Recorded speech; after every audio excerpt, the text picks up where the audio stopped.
What's up, dudes? We're up in my attic trying to clear it out. Come to find out, we have the added benefit of having a second hot water heater. Just kidding, it's the old hot water heater that some moron didn't remove whenever they put the new one in. So this thing's sitting up here. We got a running vet to see how much water is in it. The plan is to drill a hole through here, cut around the top third, see what's going on, see if we can drain the water. All right, yeah, let's just try this.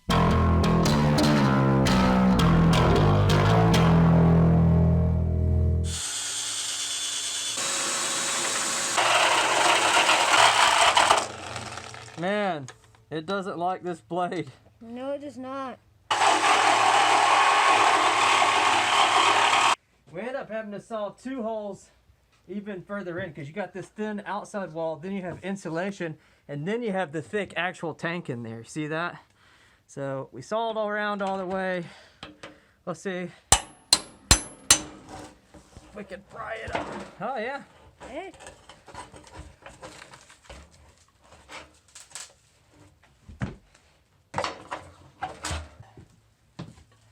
Oh, maybe I could just pull this back.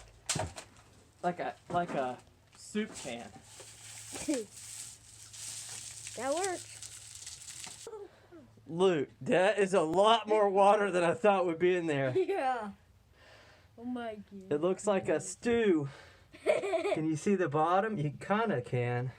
Not really. There's all this foam from me cutting it, but there's an element we just barely missed. Look at that. It honestly doesn't look that bad. All right, let's get the pump and drain it, I guess. So what we got is our submersible pump. It's connected, well, I'm gonna plug it in a second and it'll start pumping, but it's connected to a hose that's going all the way down into our bathtub, and Luke is standing by to funnel it into the bathtub. We're gonna see if we can pump all this water out.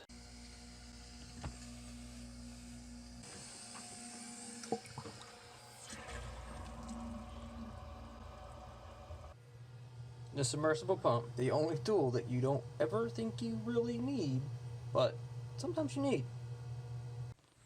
We're like halfway there, Luke. Is it draining out fast?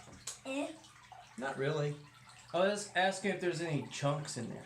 Oh no.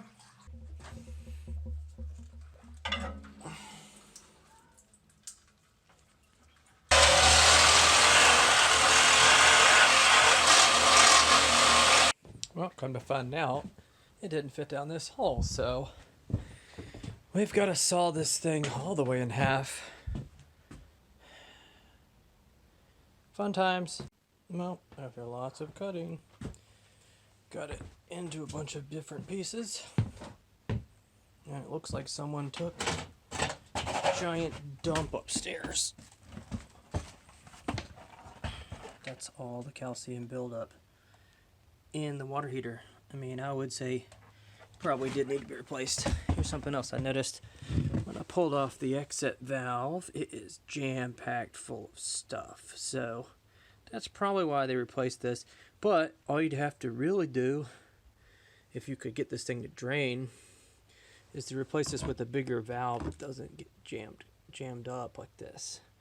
Tom takes us to the dump. Unfortunately, I don't have any footage of taking it and throwing it in the dump, but they took it all right. Just be careful. Those sides are very razor sharp. They cut my hands and shirt. And that's it. If you've ever wanted to rip apart your old hot water heater, now you are equipped to do so.